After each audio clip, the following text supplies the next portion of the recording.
Headlines प्रायोजक रामबंधू लोणचं मसाला, best निवडा रामबंधू निवडा।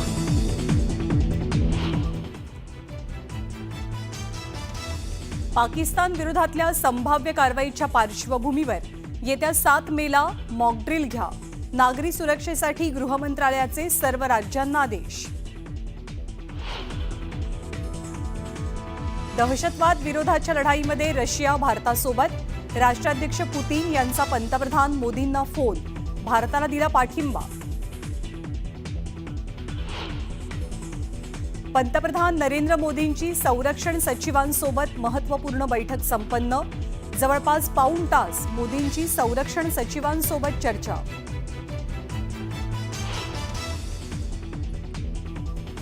दिल्लीतल्या घडामोडींना मोठा वेग, अर्थमंत्री निर्मला सीतारामन यांची एशियन डेव्हलपमेंट बँकेच्या प्रमुखांशी बैठक, दहशतवादाला प्रोत्साहन देणाऱ्या देशांचा निधी थांबवण्यासंदर्भात चर्चा। भारत आणि जपानच्या संरक्षण मंत्र्यांमध्ये महत्त्वाची बैठक, भारताला सर्वतोपरी सहकार्य करण्याचं जपानकडनं आश्वासन।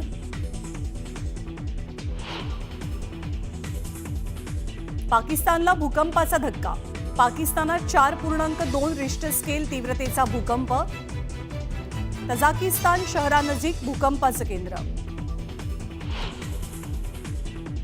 मुख्यमंत्री देवेंद्र फडणवीसांनी घेतली अमित शहांची भेट, महाराष्ट्रातल्या विविध प्रकल्पांसंदर्भात दोघांमध्ये 1.5 तास चर्चा।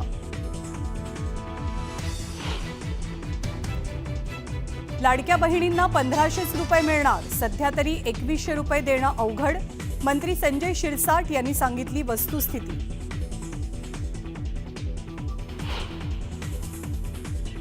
राज्यातील विविध भागात अवकाळी पावसासह तुफान गारपीट, चाळीसगावसह जालना आणि संभाजीनगरलाही झोडपलं, शेतकऱ्यांचं मोठं नुकसान होण्याची भीती। काकोडकर समितीचा अहवाल केंद्रीय प्रदूषण नियंत्रण बोर्डाकडे, पीओपीच्या मूर्ती समुद्रात विसर्जित करण्याबद्दल समिती सकारात्मक, हायकोर्टातली पुढची सुनावणी आता 9 जूनला। आणि 12वीचा निकाल जाहीर, राज्यभराचा निकाल 91.88%, कोकण विभाग निकालात अव्वल, तर लातूर विभागाचा निकाल सर्वात कमी, मस्साजोगच्या वैभवी देशमुखला 85.33% मार्क।